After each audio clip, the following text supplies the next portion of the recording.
그렇지만 할아버지 할머니한테서 이야기 듣고 어머니 아버지한테서도 이야기 들었습니다. 공산당이란 이 세상에서 가장 나쁜 사람들이 모인 것이라고. 공산당의 조사인 북한에서는 놀러 다니기는커녕 이사마저도 할 수가 없고 부모와 자식은 원수가 되어서 살며 온 세상을 향해 이승모 어린이의 뒤를 이어서 먹이까지라 외치렵니다. 나는 공산당이 싫어요.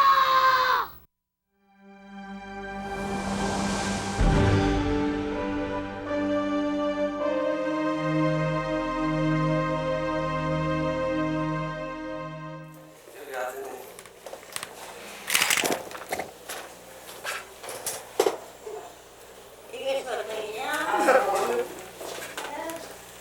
네가 소리요.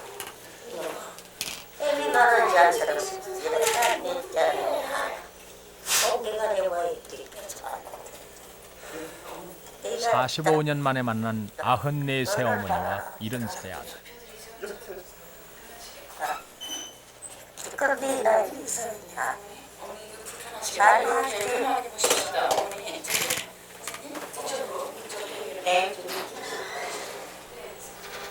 그러나 이제 아들은 더 이상 어머니가 기억하는 25살의 청년이 아니었다.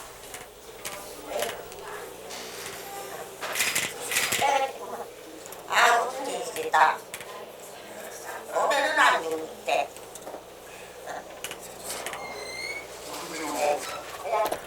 세계 최장기수 김선명.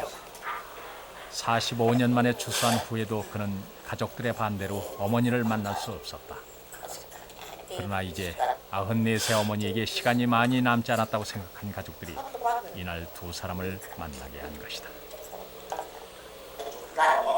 어머니, 내 얼굴 아시겠어요? 보실 거예요? 제 얼굴 보여요? 보세요. 이렇게 보여요? 얼굴 만져보세요. 어머니는 이제 거동도 못하고 아들의 말을 잘 알아듣지도 못했다.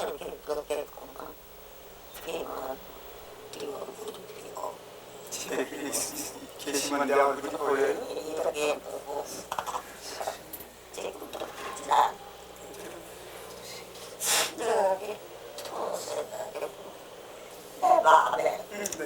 내 마음에 내가 보이는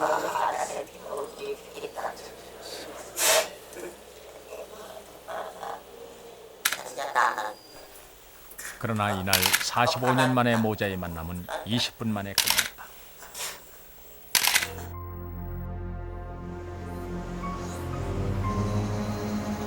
만남이 있었던 얼마 뒤 어머니는 세상을 떠났다. 그러나 가족들은 그를 부르지 않았다. 세계 최장기수 김선명.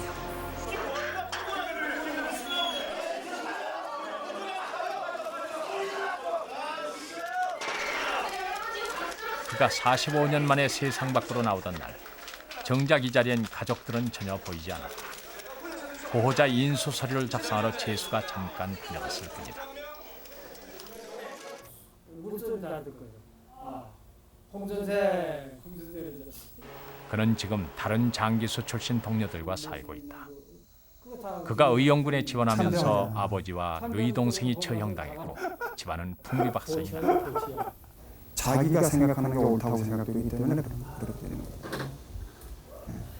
생각해봐요. 나 때문에 아버지, 내 동생들을 죽이고.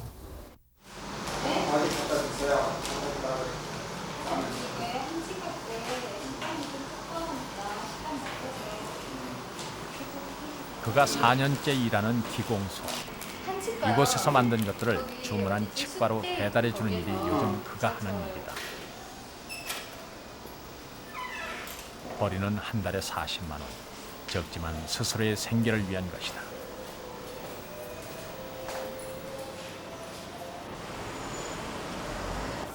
안녕하세요. 75. 남들은 인생을 정리할 나이에 그는 새 삶을 시작했다. 95년 어느 날 갑자기 맞닥뜨린 세상은 모든 것이 낯설었다. 마치 다른 교도소로 이강 가는 기분이었다. 그러나 5년째 이제는 제법 익숙하다. 줄 거 없어? 네. 아 근데 우리 휴가 갔다 왔는데 주기 어려워요. 줘야지 나도 조심해.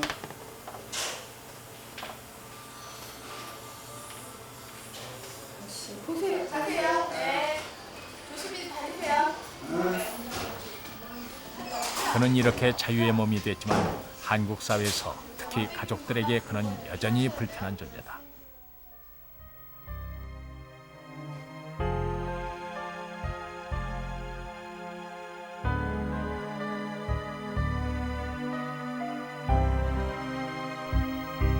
가위표가 선명한 그의 이름. 그는 호적에서조차 지워진 사람이었다. 1950년 8월 2일 10시 서울 영등포구 당산동에서 사망. 76년 살아있는 김 씨의 사망 신고를 한 것은 그의 친동생이었다.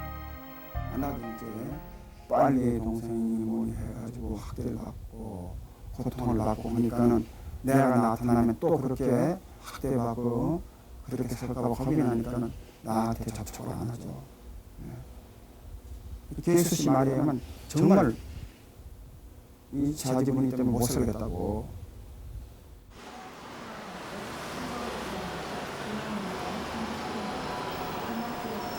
그가 45년간 갇혀있는 동안 창살 밖에 남은 가족들은 사상범의 가족이란 이유로 고통을 받아왔다. 그 상처받은 50년 세월, 가족들은 아직 그를 받아들이지 못했다.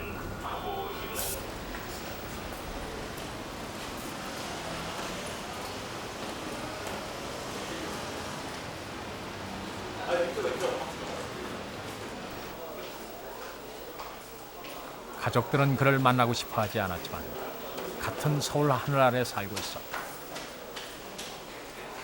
그는 오가는 길에 들러 이곳에서 장사를 하는 동생을 먼 발치에서 훔쳐보곤 한다.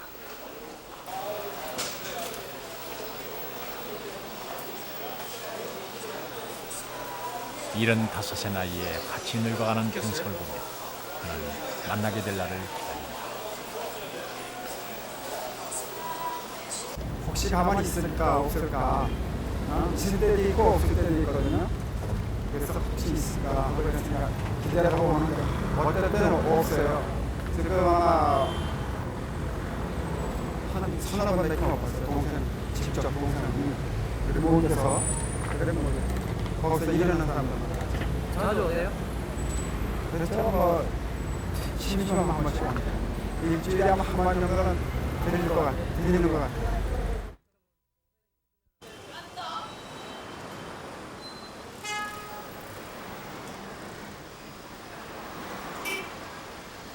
장기수 김선영.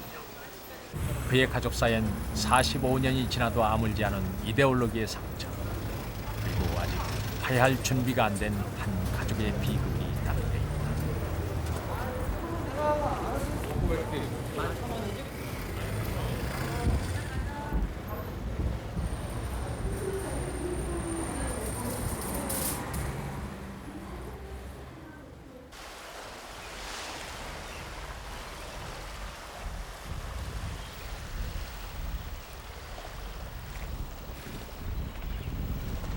소설가 이문구. 작가에게 이 바다는 특별한 곳이다. 1950년 그의 셋째 형이 부역자로 몰려 수장당한 비극의 바다. 작가의 슬픈 가족사가 담긴 곳이다.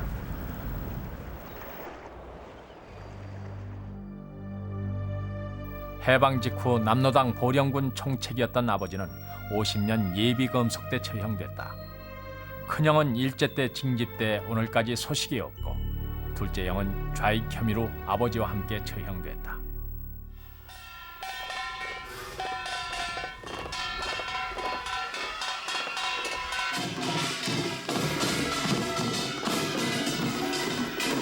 전쟁은 넷째였던 이문구를 장손이자 맞이로 만들었다.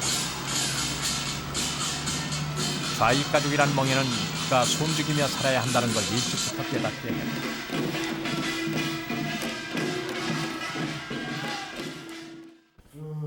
그러니까 동네나 뭐 읍내나 어디 가든지 학교에서나 아무개 아들이라는 이름 절대 남의 이름에 올려내면 안 된다는 게 있어요.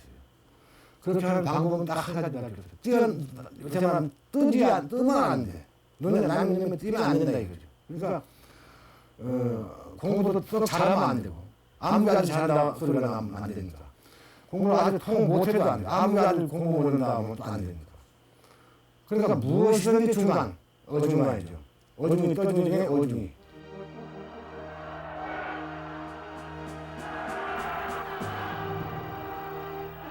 아버지와 형제들의 죽음을 통해 작가는 12살 시절 이미 죽음을 알았다. 그는 또래 아이들답지 않게 생존을 생각해야 했고 북진통일 궐개대회에도 열심히 따라다녔다. 어린 이문구의 생존법이었다. 어린 마음에서 갈등을 많이 했어요. 하이, 뻘의 아들이 항상 북진통일, 매경통일 이런 걸 외치고 돌아다니는 걸 보면은 학교에서는 단체로는 단체 당연히 하죠. 열심히 해, 모범생으로.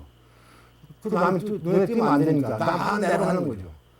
속으로는 참 이상하게 해가지고 무선도 아니고 가면 쓴 것도 아니고 그렇다고 해서 뭐 멸공통일 하지 말자, 북통하지 말자 그런 것도 아닌 거죠. 그건 그냥 무의식적으로 하는 거고 하면서도 자 공산주의자 아들이 이러고 다니는 것은 참 이상하다. 아는 사람 알고 모르는 사람 모르는 뭐 아들 쪽에서 그럴 텐데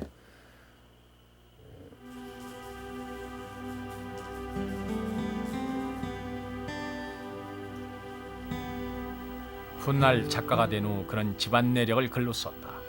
스스로 세상 앞에 빨갱이 자식임을 공표한 것이다. 그것이 좌익 가족 이문구가 살아가는 생존법이었다. 아버지의 과거와 연좌제는 제도권 내의 정상적인 삶을 포기해야 하는 가혹한 형벌이었다. 그는 문학을 선택했다. 유일한 탈출구였기 때문이다. 서울로 올라온 이문구는 김동리 문화에 들어간다. 그 이유는 따로 있었다.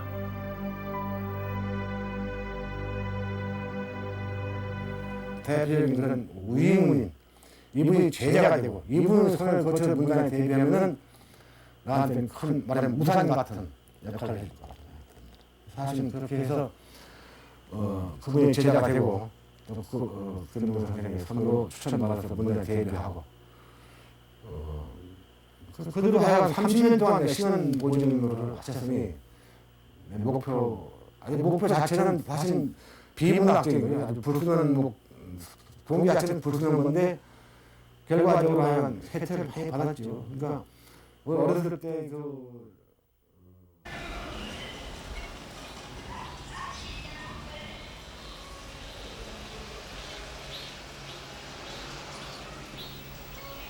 지난 95년 이문구 소설의 무대인 관촌마을에 안내비를 세우게 됐을 때 마을 사람들은 빨갱이 아들의 비를 세울 수 없다며 반대했다. 비석이 세워지고 고향 사람으로 인정되기까진 좌익 아버지의 죽음 이후 45년이 걸렸다.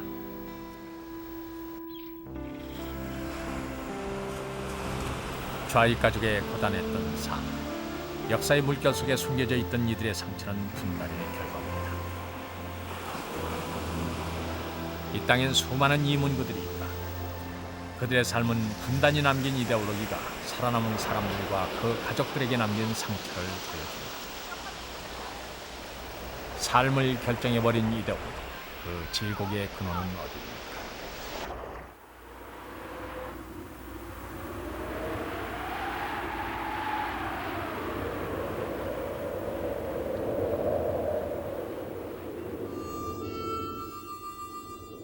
한국전쟁 3년. 사람들에게 전쟁은 공포였다. 사람들은 죽음, 기아, 공포 같은 한계 상황을 경험했고 이데올로기를 둘러싼 무수한 테러와 학살을 경험했다. 그것은 이데올로기에 대한 공포로 내면화됐다.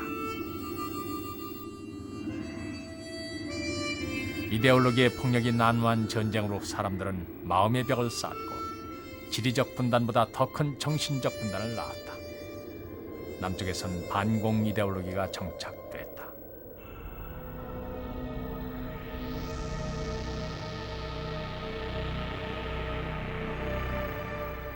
소설가 김원일의 아버지는 한국전쟁 때 이데올로기를 쫓아 월북한 공산주의자였다. 아버지의 그 이력과 그 죽은 과정을 알게 되는 날 저는 저희 이제 동생과 같이 그 얘기를 듣고 그날 술을 좀 많이 했습니다. 며칠간이 아니고 한 달간 저에게는 그 아버지의 죽음에 대한 어떤 그런 여러 가지의 그 어떤 그 심정 속에서 괴로워하면서 한편 좀 울기도 했는데 그 느낌을 한마디로 표현하기는 좀 힘들 것 같고 어쨌든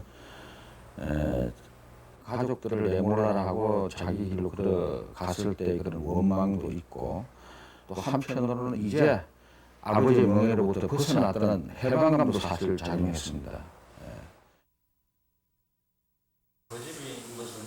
아버지는 76년 북한에서 사망했다. 지난 봄 생사가 확인된 후에야 김원일, 김원호 형제는 아버지가 공산주의자였다고 밝혔다. 어머니는 사상에 미쳐 처자식 놔두고 월북한 아버지를 늘 원망했고 형제는 좌익이란 말이 꿈에라도 찾아올까 두려웠다. 아버지가 그의 시대를 정면으로 부딪히며 사는 동안 가족들은 얕게 숨쉬며 힘든 세월을 넘게 했다. 가족 모두에게 아버지는 상처였다. 연좌제에 대한 어떤 직접적인 혹은 간접적인 피해 같은 거는 많이 있었죠. 가령 예를 들면 이 호적 같은 걸 뗀다든지 혹은 뭐 면접이랄지 이런 시험 같은데 보면은 아버지 뭐 하시냐 이런 어떤 질문을 받을까 봐 늘 두려웠고 또 아버지는 호적에는 살아 계시니까 늘 그런 게 이제 성장 기간 동안에 늘 유형무형의 어떤 압력 같은 거로 많이 작용도 하고 해서 전쟁 후에 저는 청년기가 될 때까지 혹시 아버지가 간첩을 내려면 어떡하나 그런 불안과 과잉 울림에 굉장히 시달리고 신문에 그런 기사만 하면 얼른 읽고는 했습니다.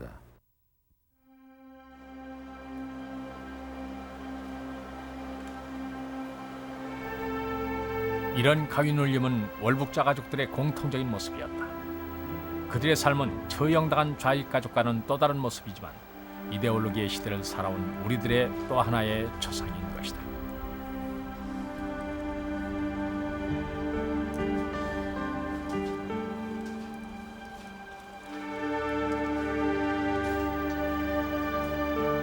이 땅에서 빨갱이의 가족이라는 낙인은 옴짝달싹할 수 없는 불례였다. 더구나 놀라운 것은 안기부가 오랫동안 한국을 냉전의 해체와 함께 세계는 이데올로기의 벽도 허물어졌다. 하지만 아직 이 땅은 이데올로기로부터 자유롭지 못하다. 분노, 증오, 그거 어떤 말로도 더 어처구니가 없었던 한편에선 것은 햇볕 정책과 건강산 관광이 화해의 무도를 타고 진행되고 있다 하지만 또 다른 한편에선 반공 이데올로기가 여전히 효력을 발휘하는 혼돈이 계속되고 있다. 있어서 그런 일이 있긴 있었지만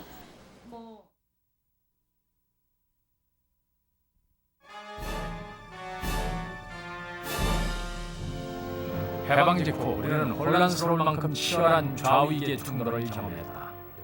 남쪽에는 우익 정부가 들어섰고 반공 이데올로기가 점차 강화됐다. 그리고 국가기본법인 형법보다 5년이나 앞서 반공 이데올로기의 물리적 수단인 국가보안법이 등장했다.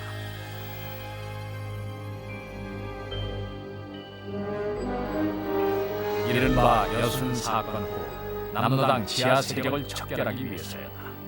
그러나 이 법은 오히려 남노당 세력이 모두 사라지고 난 뒤 더욱 강화된 모습으로 나타났다.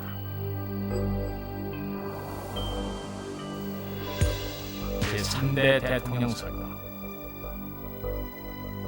평화통일을 주장한 진보당의 조봉암이 이승만의 위협적인 도전자로 등장했다.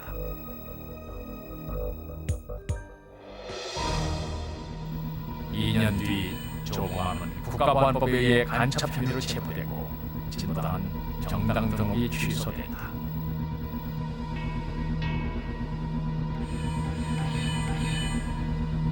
이대 대통령 선거하고 3대 대통령 선거에 조봉암 씨가 후보로 나섰는데 3대 때는 엄청난 표를 얻었어요. 공식적으로는 이 박사가 500만 표를 얻고 조봉암 선생이 200몇십만 표를 얻었다고 하지만 사실 일설에 의하면 그 표가 바뀌었다 하는 얘기도 있었어요. 그러니까 조봉암 씨가 오히려 대통령이 됐을 인물이었다 하는 그런 이제 얘기도 있는데 뭐 확실한 근거는 없습니다. 그런 얘기도 있어요. 그러니까 자유당으로서는 굉장히 이제 조봉암이가 위협적인 인물이었죠. 그래서 제거할 필요를 느꼈기 때문에 결국 간첩죄를 씌워가지고 제거한 거죠. 조봉암은 끝내 처형됐고 이후 진보적인 정당들은 이 땅에 발을 붙일 수 없었다. 그리고 반공은 정권에 의해 더욱 악용된다. 첫째, 반공은 국제의 제1위로 살았고 지금까지 형식적이고 오해만 그친 반공 체제를 군사 쿠데타를 통해 집권한 정권은 독재 체제에 대한 저항을 탄압하기 위해 반공 이데올로기를 활용했다. 경제발전 우선주의와 접목된 반공 이데올로기는 국가안보란 이름으로 사람들에게 강요된다. 국가보안법에 이어 반공법도 제정됐고 철저한 반공교육의 영향으로 빨갱이란 개념은 하나의 공포로 작용된다. 8월 5일 김영중앙정보부장은 북한 괴뢰는 최근 남한에서 새로운 게릴라전을 조직 정계 요인 암살과 한국전쟁을 이겼고 남북이 여전히 첨예하게 대치하고 있는 상황에서 반공 이데올로기는 하나의 이념으로 받아들여지고 있던 때였다. 그리고 정권은 이를 충분히 이용한 것이다. 간첩 신고 전화 113을 주요 도시에 새로 설치하고 국민의 적극적인 협조를 바라고 있습니다. 간첩 신고는 전화 113으로 숨기는 인정보다 신고하여 자유주의다.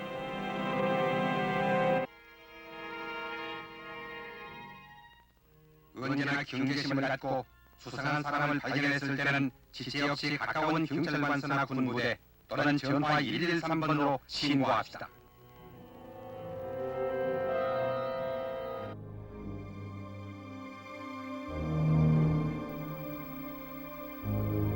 신고 정신이 강조되던 그때 한 장의 북한 우표가 문제가 됐다. 그러니까 뭡니까 그 이부표 있잖아요. 그거를 일본 친구가 가져왔어요. 그걸 좀 내가 그 어린 학생이 그 초대 대통령하고 한국표 비싼 게 있습니다. 지금 한 장에 20만 원 가요. 그때는 한 5만 원 가는데 그걸 사왔더라고. 그래서 내가 팔다가 친구가 왔길래 이부표인데 자랑을 했죠. 그때 얘가 보고 가서 용산서에다 고발을 한 거예요. 그때 우리 용산 양정중학교 1학년 때 그러니까 한 14살쯤 됐지. 그 걔가 고발을 해서. 표울경 씨는 목숨이 오가는 전쟁터에도 우표 먼저 챙긴 수직관이다. 그는 이 일로 난생 처음 징역살이를 했다. 이거 여기 가지고 있었죠. 나 이거까지 아주 가지고 나왔어요. 난 모으는 거니까 다 가지고 나왔습니다. 이거 보시죠. 뭐든지 모으는 그의 작은 취미에도 국가보안법이 적용된 것이다. 76일 동안 서울구치소에서 고생해. 뭐 이렇게 정말 막걸리 한잔 마시고 뭐 김일성이 얼굴이 박정희보다 더 잘생겼다더라 라든지 뭐 평양의 전철이 뭐 한국보다 훨씬 더 빨리 생겼다더라.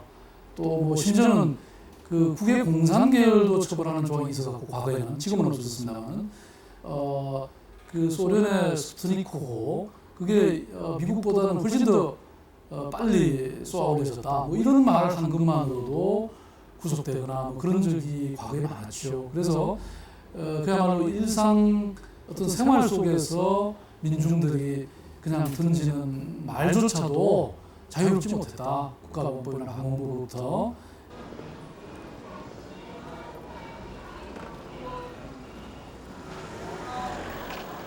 막걸리 보안법이란 말이 생길 정도로 국가보안법이 우리 사회를 올가매던 시절이었다.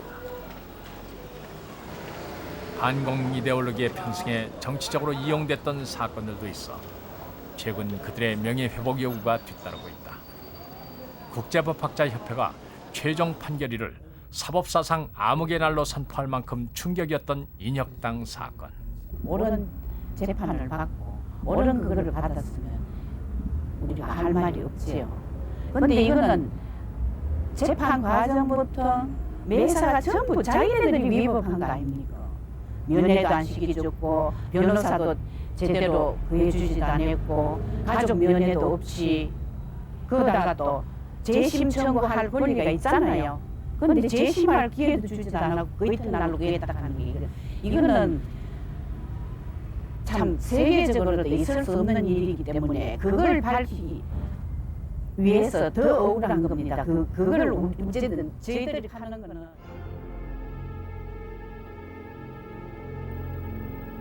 내란 선동 등의 혐의로 기소된 여정남 등 8명에게 사형이 확정됐고 20시간도 채 안 돼 서둘러 사형이 집행됐다. 조작된 사건을 은폐하려 했다는 의혹이 강하게 제기됐지만 돌이킬 수는 없었다. 남은 건 가족들에게 가해지는 온갖 순환뿐이었다. 그 애들이 아버지 어머니들이 대화를 듣고 나와가지고 그 어린 4살 먹은 애를 간첩이라 이래가지고 나무에 묶어놓고 총살시킨다고 어린이 놀이 장난감에 도구로 삼고 얘는 못 모르고 총소리만 하면 얘는 푹 넘어지고 죽는 흉내만 내고 그러니까 동네 사람들은 그걸 보고 웃고 있었고 어떤 분은 그 마음이 아프니까 저거 좀 보라고 불러가지고 저거 좀 보라고 이러더라고요.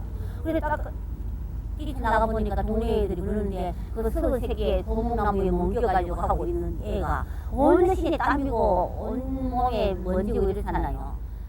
우리 집에도 저기 내가 바느질을 배워가지고 한복을 배워가지고 하고 했거든요.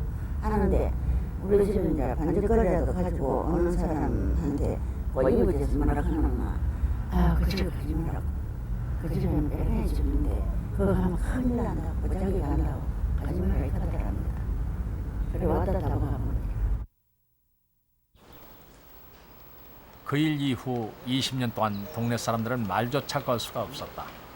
빨갱이 집이 동네에 있다는 자체만도 공포였다.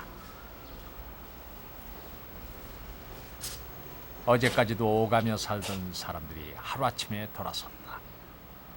이거 자고 나서 깜짝 놀랐다니까요. 그렇게 자연히 막 10분 가도 한 번도 안 가지고 2분 가도 안 가지고 또 말도 피해지고 막 의식적으로 자연히 그래 되더라고. 그때 당시 그런 사람이라 하면 아예 동네에서 다 진짜로 피하는 그런 시대 아닙니까? 그러고 또 그때는 더 했지 또 아마. 그래서 저는 놀러 가도 잘 안 가지고 그래 되더라고.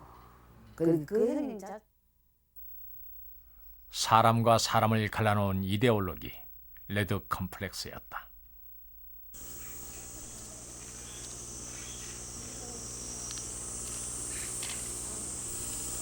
반공 이데올로기를 이용한 정권에 의해 많은 사람들이 희생됐다.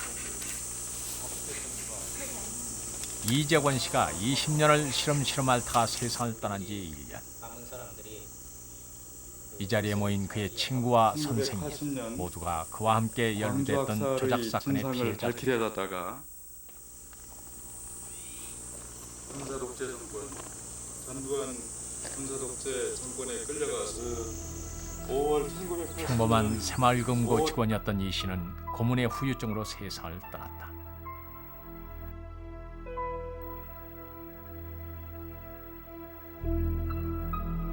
당시 당국은 군인, 경찰관, 교사 등이 반국가 단체인 아람회를 결성했다고 발표했다.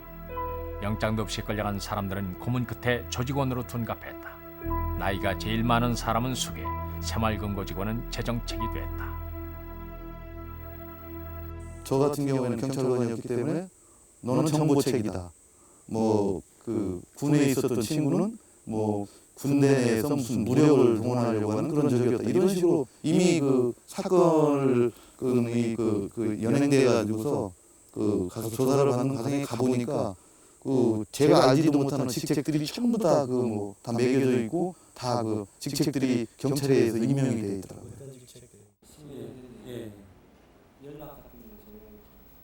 아는 사람들끼리 모여 시국에 대한 이야기를 한 것이 영공좌경으로 조작됐다. 사건의 발단은 모임에 놀러갔던 한 고등학생의 신고였다. 여러분들이 모이게 되셨어요. 그때 이제 주로 나왔던 얘기들이 전두환 씨에 관한 얘기들이 나왔습니다. 그때 뭐 전두환 씨가 정권 잡았던 거에 대한 비판 이런 거 있어요.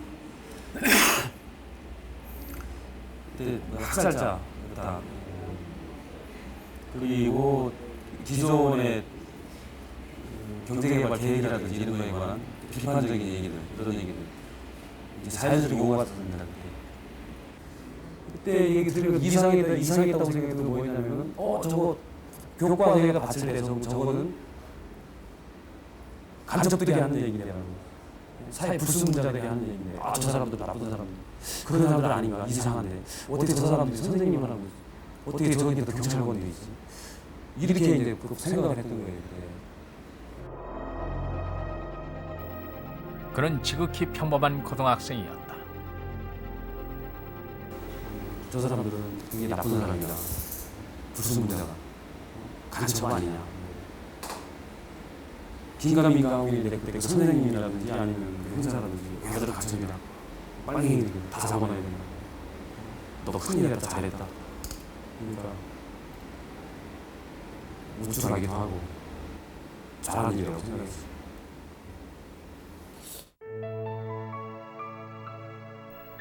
결국 관련자들이 모였던 아람이의 100일 잔치가 반국가 단체인 아람회를 결성한 자리로 조작됐다. 아람이가 이제 대학이라. 아람이 아버지 김 씨는 징역 4년을 선고받고 83년 2년 5개월 만에 특사로 출소했다. 계속되는 탄압과 감시로 취업도 못했다. 대위였던 그는 이등병으로 강등됐고 군복을 벗었다. 88년 전원 복권됐지만 제자리로 돌아온 건 아무것도 없다. 지난 오랜 그 시간 동안에 이런 고통을 겪고, 특히 어떤 경제적인 고통을 겪고, 어떤 가장으로서 어떤 그 역할을 제대로 못했는지 거기에 대한, 그러나 나는 이만큼 내 나름대로는 내 양심과 군인의 양심에 따라서 행동을 했는데 여기에 대한 그 대가는 아무것도 없고 저한테 지금 고통과 이런 것만 짊어지고 있었기 때문에 순간적으로 나도 그 어떤 인간이기 때문에 그 당시 내가 어떤 그런 용기 있는 발언 그 자체가 혹시 내가 잘못하지 않았나, 자기네들끼리만 수근수근하고 뭐 어쩌고 그러고 해가지고 저는 뭘 모르고 같이 이야기하다가도 제가 가면은 말을 뚝 끊고 그러면은 왜 그러나? 저는 그런 생각을 전혀 안 하고 이렇게 끼어들었는데 참 이상하다 보니까 주변에서 저희 얘기하는 거가 뭐가 어때서 그렇대 하면서 그 빨갱이라는 그런 거를 몰아갈 때, 그리고 지금은 참 두 분 다 돌아가셨지만 부모님들이 그때 당시 그 주변 오래 살으셨으니까 고향 분들이 그런 눈초리를 보내거나 아니면 그 예전 분들은 그 빨갱이라는 그것이 굉장히 또 강하잖아요. 그래서 너무너무 그 울분이 너무 크고 부모님 자체도 빨갱이라는 소리를 어떻게 해야 될지를 모르고 맨날 눈물만 흘리시고 그러셨어요.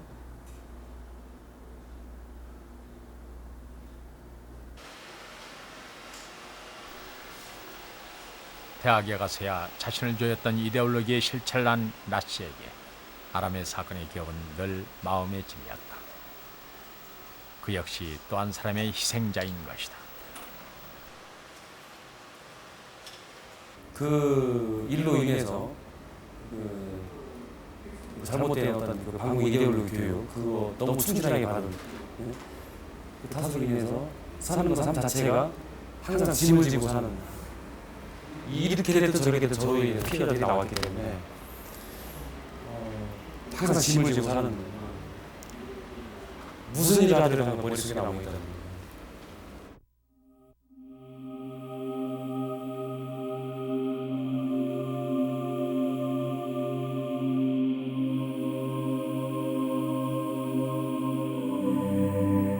이른바 아람의 사건은 광주 학살의 진상을 이야기한 것이 문제가 됐다.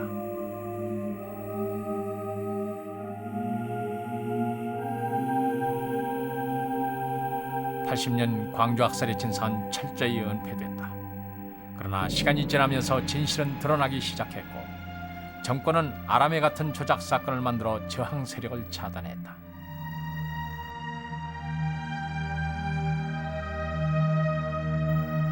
이데올로기는 정권의 취약성, 부도덕성을 은폐하는 도구로 활용됐다. 이때부터 국가보안법을 적용하는 사례도 많아졌다.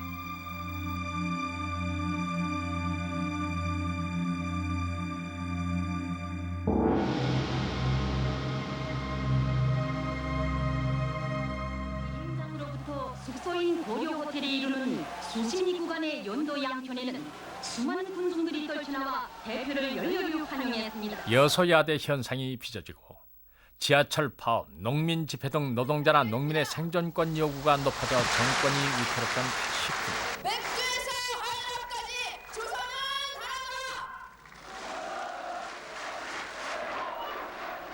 문익환, 임수경 등의 잇따른 방북 사건이 터지자 이른바 공안정국이 조성됐다.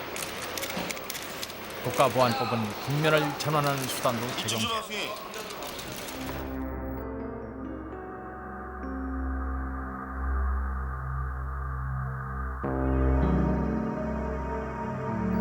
(89년) 그 매섭던 공안정국. 걸개 그림이 국가보안법에 저촉을 받는 사건이 발생한다. 당시 민족해방운동사 걸개 그림이 북한에서 복제돼 평양축전에 전시되면서 홍성담 씨는 이적 표현물에 의한 국가보안법 위반 혐의로 기소됐다.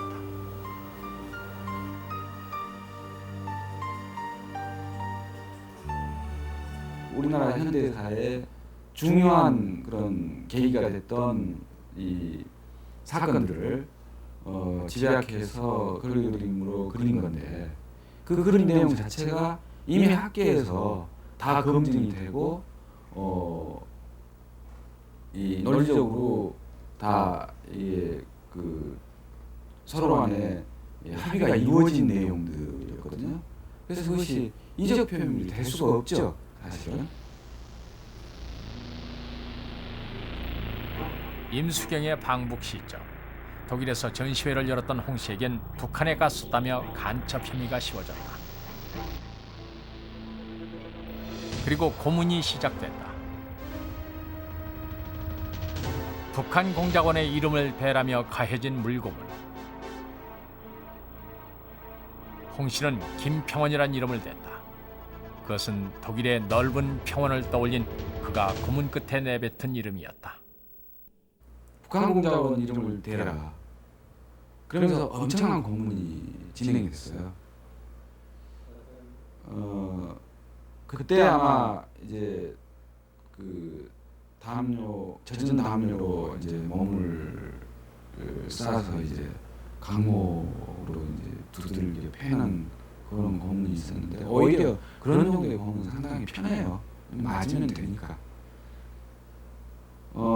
그리고 이제 그게 안 되니까 그래도 이제 제가 진술을 거부하니까 이제 드디어 물고문이 이제 시작되는 단계가 됐는데 사실은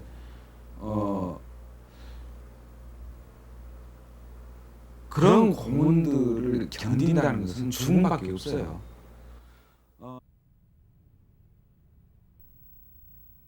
그러나 당국의 간첩 조작은 실패했다. 공소 사실 1항에 보면은 이 홍성담 씨가 이 북한 공작원 김평원을 만났다는 부분이 있는데 그게 6월 27일 18시경에 만난 것으로 이렇게 되어 있습니다. 그런데 그 공소 사실 제 2항에 보면 그 시간대 6월 27일 16시경에 이 정유명 씨의 집에서 1박을 한 것으로 이렇게 되어 있습니다. 그러니까 이 공소사실 자체에 의하더라도 1항과 2항에 그 홍성남 씨가 서로 다른 장소에 있는 것으로 기재되어 있기 때문에 이미 그 자체에 의하더라도 그리고 이제 홍성남 씨는 계속 김평을 만난 부분은 이제 조작이라고 주장을 했기 때문에 결국 공소사실 그가 경험한 것은 거대한 벽이었다. 간첩 혐의는 벗었지만 그는 이적 표현물 제작 배포 혐의로 징역 3년을 살았다.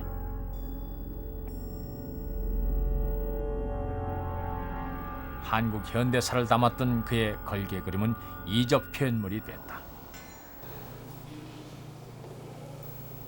이 사건은 표현과 사상의 자유에까지 미치는 국가보안법 남용의 대표적인 사례로 지적되고 있다.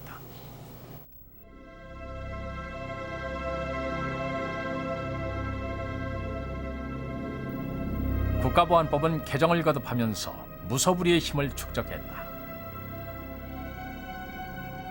48년 제정 당시 단 4개로 출범한 이 법의 죄와 형벌 조항은 40여 개로 늘어났고 법정 최고형이 무기징역이었던 것에서 사형이 가능한 조항만도 수십 개로 늘어났다. 정치적 반대자에겐 적을 이롭게 한다는 낙인을 찍었고 사상의 자유는 봉쇄됐다. 이렇게 국가보안법은 정권 안보를 위해 반공 이데올로기를 강화하는 역할을 했고 우리들의 일상과 의식까지도 지배했다.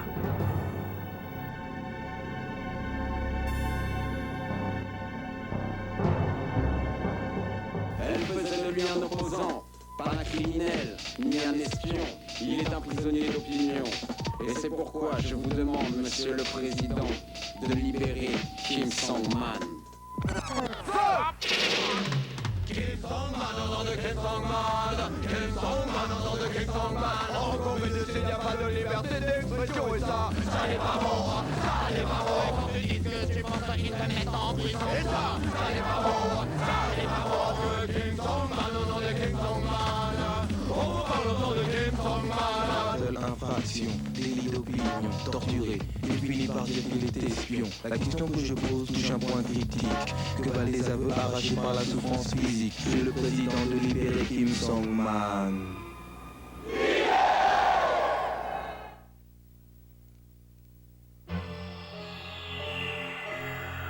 92년 유엔인권위원회는 한국의 국가보안법은 표현의 자유에 중대한 장애물이라고 지적했다. 96년부터 국가보안법 폐지를 강력하게 요구했다.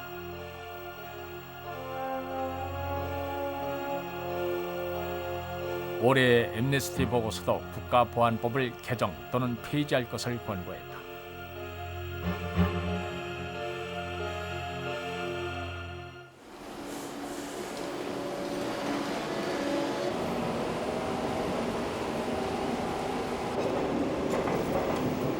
지난 98년 박태훈 씨는 유엔 인권위원회에서 흥미로운 답변을 얻었다. 그동안 한국 정부는 국제사회의 국가보안법 철폐 권고에 대해 분단이란 한국의 특수 사정을 들어 거부해왔다.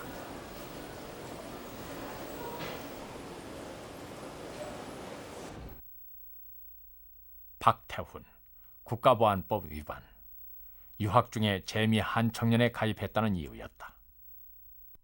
그 1심의 판결 자체가 한 청년이 이적단체였다는 것도 이해할 수 없는 거였고 이적단체라고 얘기하는 것도 그렇고 또 제가 거기에 잠시 가입을 해가지고 활동했다는 거가 이적 활동이다라고 하는 것도 인정할 수 없었고 그래서 1심 판결이 유죄 판결로 났기 때문에 그거에 불복을 해서 바로 항소심을 제기를 했고요.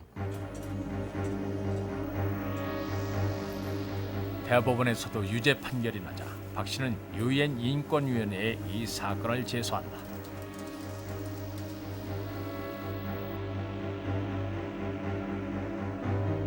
(98년 12월) 유엔 인권위는 이 사건이 인권규약 위반이라고 판결했다.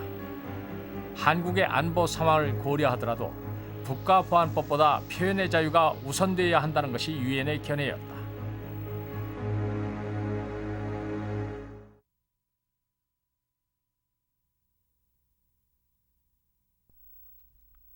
소설 태백산맥의 이적성 검토.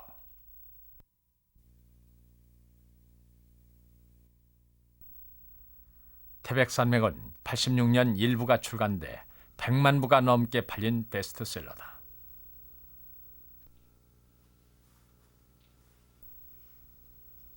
지난 10여 년 이 소설을 놓고 한국 사회가 벌여온 이적성 시비와 협박 사건들은 우리 사회가 이데올로기 문제에서 어떤 갈등을 겪고 있는지를 단적으로 보여준다.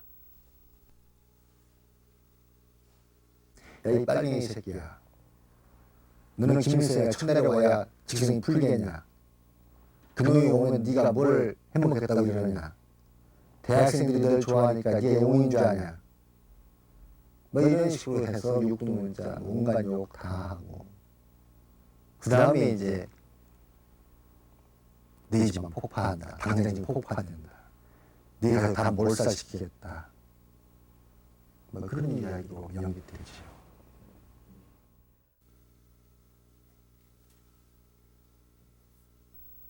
나와 다른 것을 인정하지 못하는 극단적인 이데올로기의 횡포로 작가는 생명의 위협을 받으며 소설 태백산맥을 집필해야 했다. 반공단체들의 협박이 계속되자 그는 집필에 들어가면서 쓴 유서에 이어 또 한 통의 유서를 썼다. 나는 건강에 아무런 이상이 없다. 내가 어느 날 갑자기 불의의 사고를 당하거나 폭행을 당하거나 내 아내와 아들이 같은 변을 당하면 그것은 지금 나를 협박하는 자들의 소행이다. 지금도 옛날 생각하시는군요. 진짜지. 어떻게 살아왔는지 참 내가 장할 때가 있어. 그 고통을 하면서 그 험난한 속에서 어떻게 살아왔는지. 그냥 위기한 거죠. 아리랑 쓸 때 위기한 다 쏘는지 말이야. 그런 줄 힘들다니까. 겉으로는 굉장히 의연한 체 하시는데 이제 속으로 이제. 그리고 시원한테 미안하고 애한테도 애가 혹시 늦게도 이 무슨 일 당했나 걱정될 거 아니에요. 무슨 일이 전력으로 주시니까. 오직하면 이게 다 그런 걸 쓰겠어. 오직하면 극한 상황이지.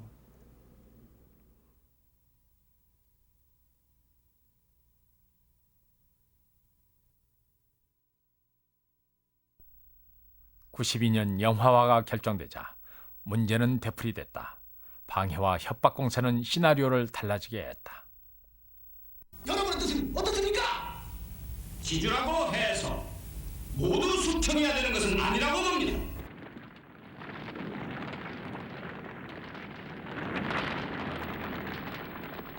제작팀을 심리적으로 압박했고 영화는 원작과는 또 다른 태백산맥이었다.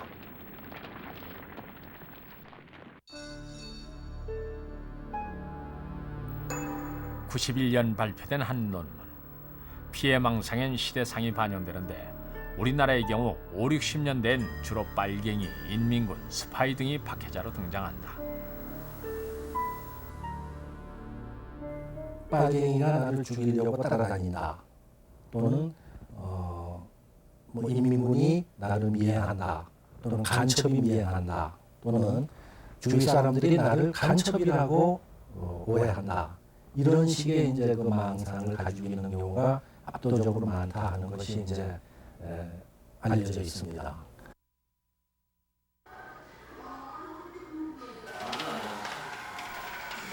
한국전쟁의 비극적인 체험과 반공교, 분단의 양편에서 벌여온 이념 대결이 영향을 미친 것으로 분석돼.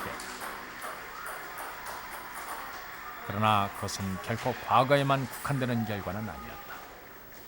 사람들의 한국 사람들의 무의식에 이미 민족적으로 집단 무의식 속에 공산당을 반대하는 두려워하는 그런 감정이라든지 생각은 존재한다고 봅니다. 왜냐하면 벌써 역사가 50년이 넘었잖아요. 분단 이후에.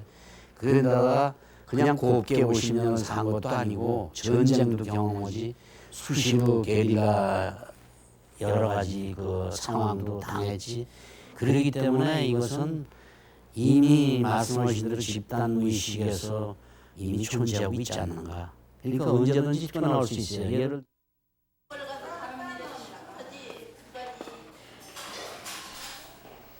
모르는 사이에 우리는 분단 체제에서 비롯된 서로에 대한 적대감을 형성해왔다. 그 사이에 형성된 우리들의 이데올로기는 이제 개인의 무의식에까지 침투해 있다.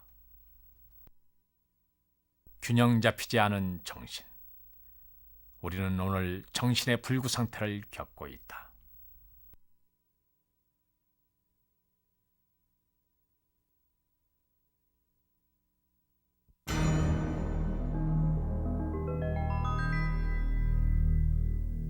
전국이 혼란하던 86년, 북한이 금강산의 남쪽을 위협하는 댐을 짓고 있다는 보도에 국민들은 긴장했다.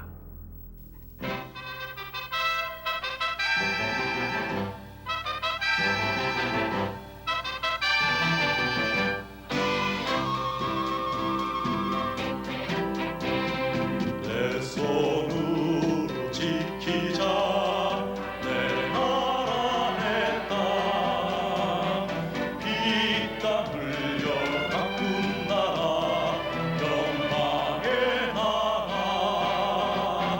우리 행복 뺏으려는 묵은 우리들 힘 모아 마음 모아 물리쳐버리자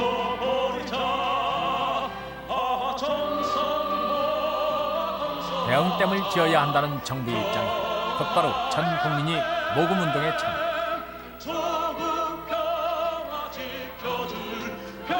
위기의식마저 감겨 혼란스러웠던 정국은 반전됐다. 그러나 정부에서 그 선언한 게 뭐죠?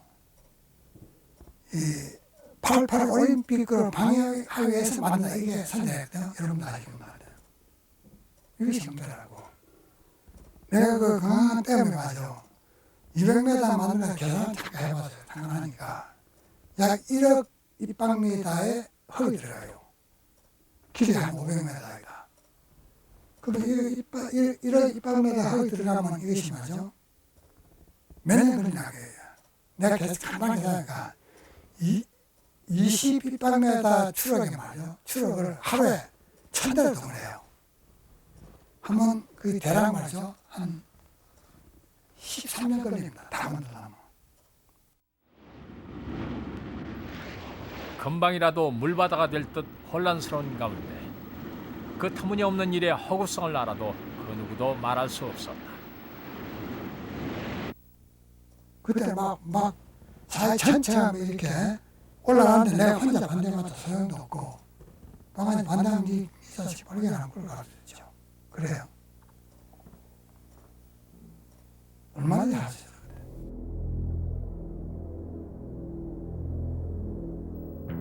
정부가 정치적으로 악용한 해프닝이었다. 그러나 당시 우리들의 이성은 그것을 분별하지 못했다. 레드 컴플렉스였다.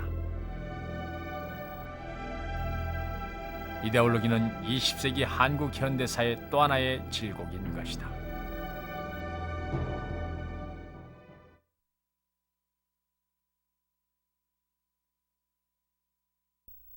지난 8월 13일 그동안 국가보안법의 자의적인 해석과 표현의 자유 침해를 놓고 10년 동안 논란을 불러일으켰던 신학철의 그림 모내기의 유죄 판결이 내려졌다.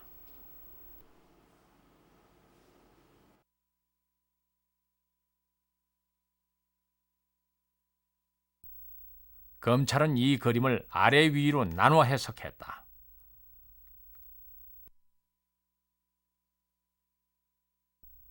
콜라병과 양담배 등을 쓸어내는 아랫부분은 남쪽, 추수 뒤 즐거워하는 위쪽은 북쪽을 의미해 이적성이 있다는 것이었다. 신 씨는 통일 과정에 맞춰 모내기에서 추수까지를 아래에서 위로 순서대로 그렸을 뿐이라고 주장한다.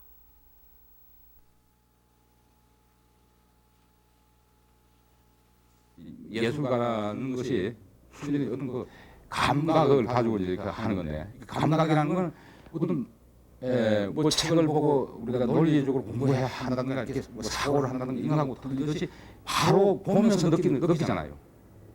그리고 소리를 들으면서 느끼고. 그런데 이것이 어떤 거 통제한다면은 만약에 자기 검증하게 하고 통제하게 한다면은 도대체 아무것도 느끼지 말라는 거죠. 그래서 느낀다는 것 자체가 어떤 거 동물의 어떤 거 더듬이 같은 거, 뭐야 이게 곤충 있잖아요. 곤충이 더듬이와 같은 건데 더듬이를 이게 잘라나와요. 그 더듬이가 뭐 살긴 살지만은 옳은 어떤 뭐 상태로 살지 못할 거 아닙니까?